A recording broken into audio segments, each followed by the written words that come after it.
Okay, today's talk is about how to understand one another. Okay, so what are we talking about? We are gathering information from other people using words, and from that, we are penetrating into okay, what do these words mean? Because the words are a simple story, but you are peering behind the words to see what does this person who's writing the words, what are they really saying? Why is that? Because the same story can come from two different people. And the two different people who are telling the story, one person could just be telling you a story. The river dried up. I walked down there, I looked with my eyes, and the river was all dried up. The second person could also tell you, oh, the river bed is dry.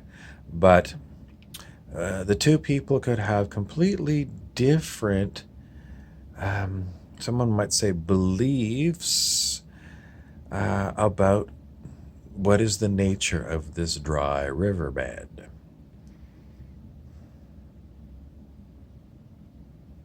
Let's say the first person, what do they do when they see a dried up riverbed? Um, well, what did they personally use the river for? Was it a source of irrigation for their farm? Or was it just something, I'd go for a walk daily down by that river. It's just there's a nice walkway. I go for a walk, and that's all it's there for, something to look at. Whereas the other person, um, they might be more involved with this is a problem. The river has dried up. It's a problem. And as a problem, it's my job to be maybe an engineer to use, oh, well, we're going to build a diversion from another source of water to get some more water into this riverbed. I'm an engineer and I'm going to fix it that way. Or you could be kind of a metaphysician, someone who changes reality using spiritual, metaphysical principles. So, the person who's an engineer who uses heavy equipment to move earth doesn't look at the riverbed problem the same way or with the same understanding as someone who is a spiritual person who is going to not use a bunch of heavy equipment to rejig the surface of the land to get water into the riverbed. The metaphysical person has a number of choices depending on which metaphysical principle they want to try to use, assuming that they even want to do anything about the dry riverbed. But let's say that they do. Let's say that they want a field irrigated, and so they want water back in the river. So, which metaphysical procedure? So, if you are spiritually, metaphysically inclined, um, what exactly are you going to do? Because there are a number of different ways to look at this problem, a number of different ways that people respond to it.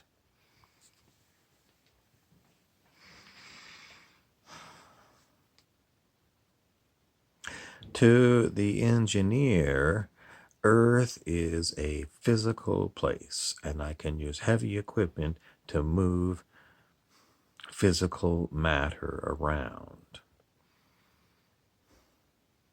To the spiritual, metaphysical person, it really depends on how they're looking at the situation. They might consider the so called physical world a manifestation of consciousness and to be treated as a physical world. Or they might look at the world as being Maya, which is the Sanskrit term for kind of illusionary stuff. I mean, there's so many different ways to look at things from a spiritual perspective, metaphysical perspective, or it could even be looked at as being very high technology, which Arthur C. Clarke says is indistinguishable from magic. But the whole point of the matter is whether or not we are playing the same game. The game, as I see it, is staying out of terror. In other words, I always look to the scale of human consciousness to see where I am. And if you're not familiar with the scale of human consciousness, it is a map of where individual humans can focus themselves. And most people don't understand the scale of human consciousness. They don't know it exists, and they don't know that they can change their consciousness calibration by doing work on themselves. And so we have such a huge dog's breakfast of ways that humans look at the reality they experience. It's very difficult to know if we're on common ground.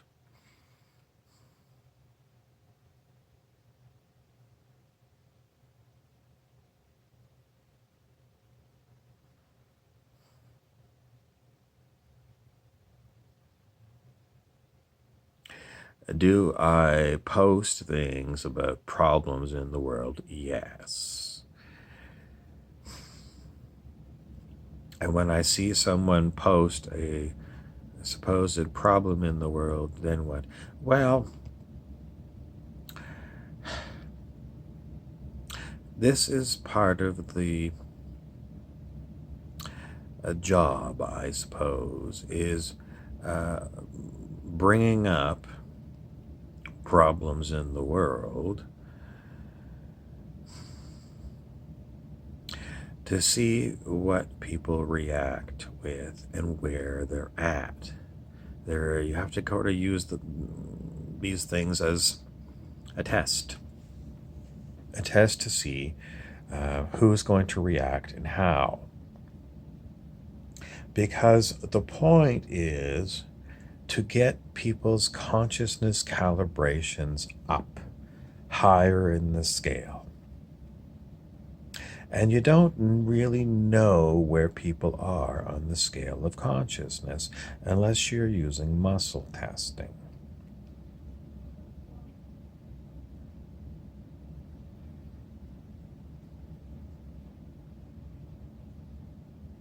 Why do you want them higher on the scale of human consciousness?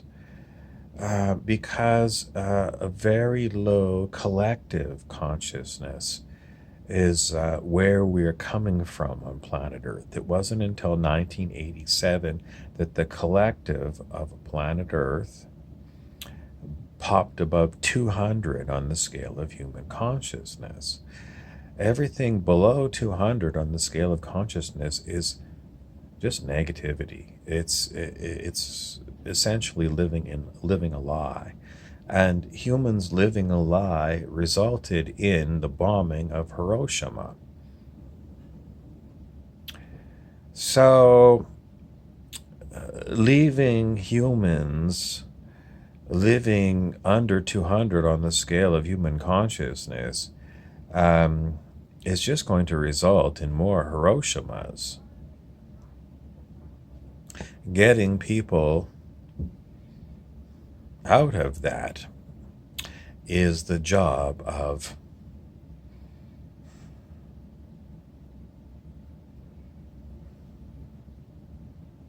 people who understand this particular way of describing reality. And how do you raise people's consciousness? Well, quite often you really can't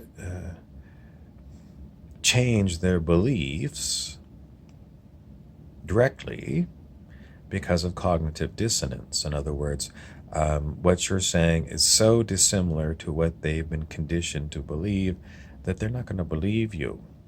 So quite often what you have to do is get down to their level, the way that they see the world. And once you understand how they see the world, then you can work with them on the level that they're at, which is far easier than trying to change their beliefs. That they're not going to understand it, and they're going to negatively react to you. So, if we're going to talk about climate change on the planet, for someone who is low on the scale of human consciousness, but has been to high school, they believe that the world is a globe and it's made of rock.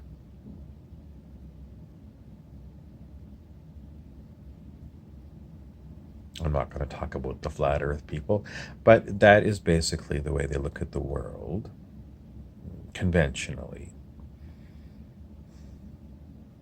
So, for someone like that who's really worried about climate change, what I do is I go on Google and I find a picture of the size of the earth versus the size of the sun. And I found this picture before. The sun next to the earth is enormous. Really, really. It's like, I don't know. It's just enormous. It's okay. Let's look at a picture. Okay, here is a quarter. This is the Earth, and this is the Earth, and this big exercise ball is the sun. So the Earth versus the sun, and this is the kind of picture that I would give people, and then I would say, clearly, the most likely cause of climate change on planet Earth is something to do with the sun. It's way bigger than the Earth, and we little humans are so worried about what we're doing. Clearly, if there's a change in the cycle of the sun, which scientists have pointed out could very well be, then that's going to be what's affecting our climate. And if that's the case,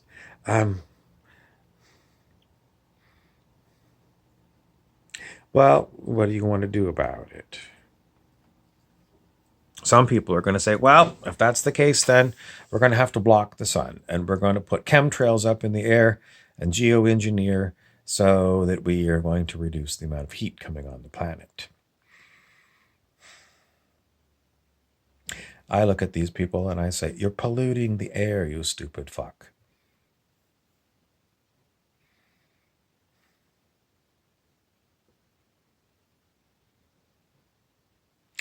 But that is only something that you could do with someone who really believes that the earth is a globe and it is made of solid rock.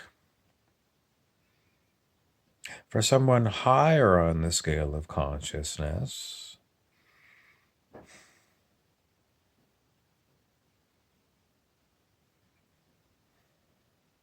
for example, physicists, depending on what they really are into, might consider our reality to be simply informational. This would be someone who maybe would be like, there's so many options. Every one of the different scientists kind of looks at things differently. So a one size fits all, not so much. So what is truth? Truth is for you what you experience at your level of consciousness.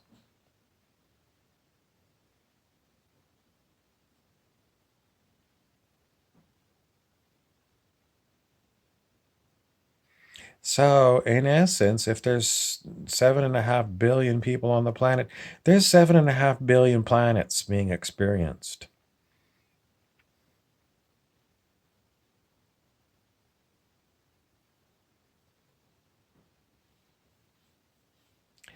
What do you want to do with climate change?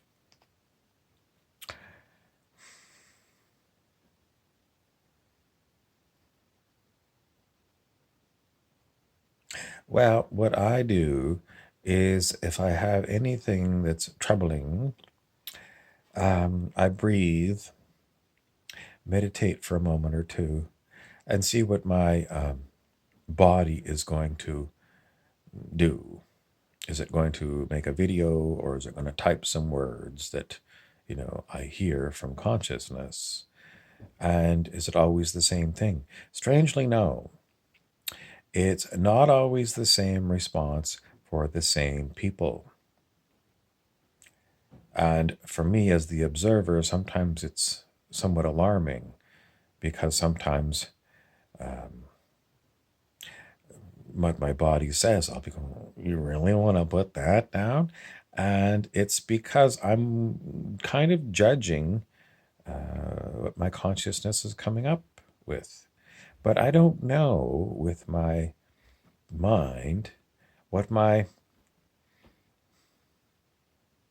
consciousness is going to do because my little viewpoint on even what I'm doing, I don't know. What knows? Some people say it's the heart that knows. Is it true? I don't know. How do you locate, heart consciousness versus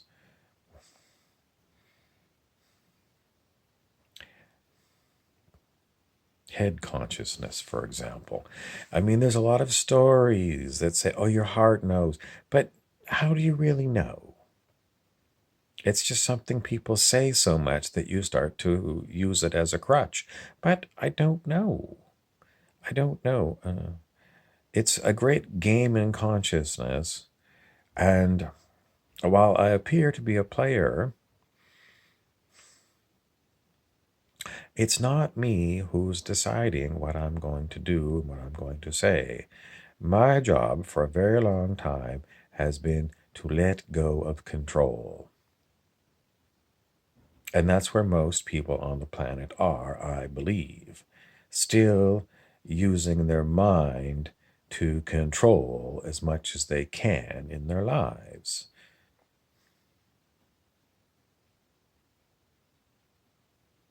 Letting go of control means you become more and more the observer. And while the body is still associated with you, you don't know what the body's going to do. You don't know what the body's going to say.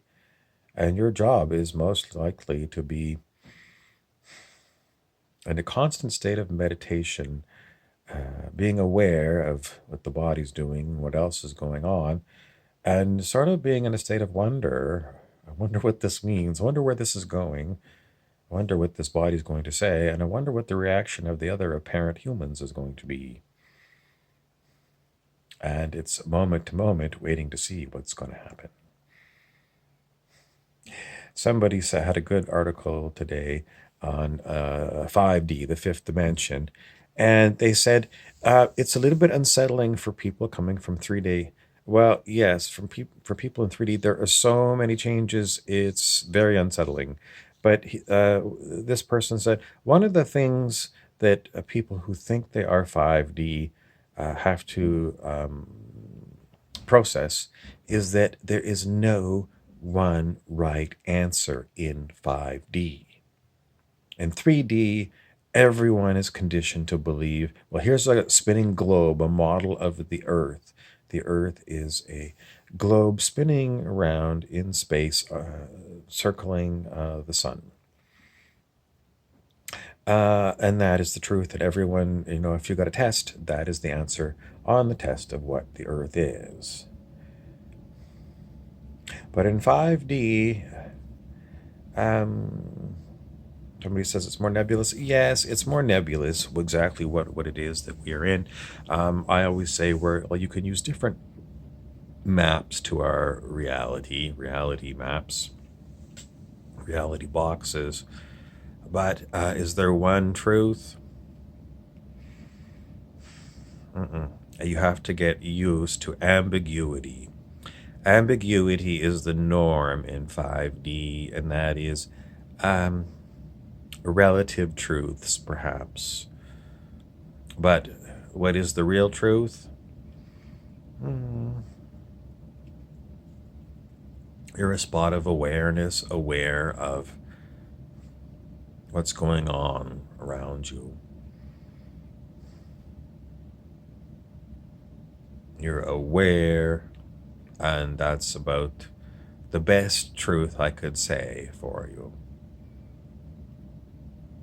Everything else is pretty much relative to your scale of consciousness, all the information you've taken in by books and movies and courses and things. But all these things are pretty much relative because they don't always work. They don't always explain things well, and it's called playing in the Maya, the illusion, and enjoying the Leela, because that's another name for it. What do I worry about with climate change? Well, I live in the north, and primarily what I'm looking for is less deep freezes in the winter, because my physical body doesn't enjoy 30 below. So if it does warm up, I'm happy, because my body is not turned into an icicle. So I don't mind the idea of it warming up in the winter, because I'm used to it being too cold for too long. If I go to, the thing is that I keep coming back to it. Mainstream news lies. They've been proven to lie many, many times, and they're lazy. So if the news feed says, report from Antarctica that, it was 64 degrees Fahrenheit today, you better be worried because the ice sheets are going to melt. I know that they lie.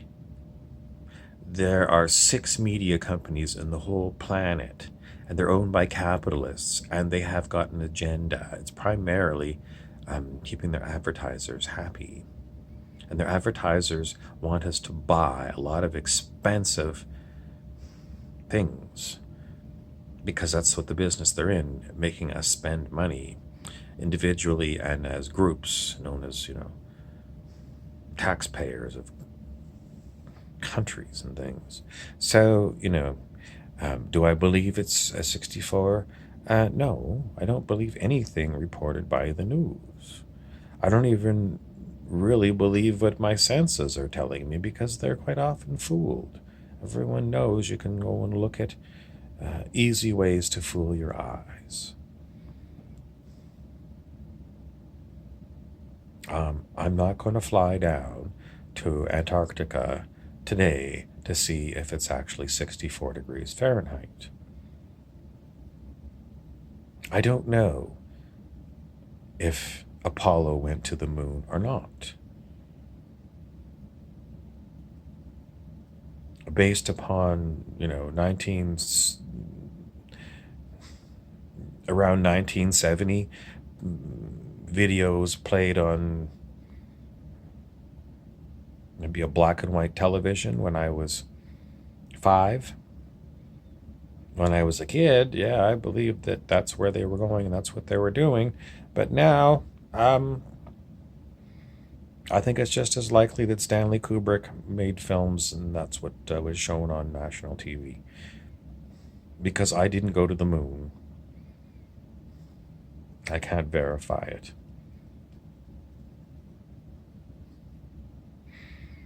What do we need to do about climate change?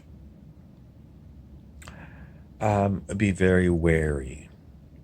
Because in my country, what's happened with all this constant talk about climate change is that I pay a lot more for gasoline at the pump. I pay higher taxes on electricity and natural gas.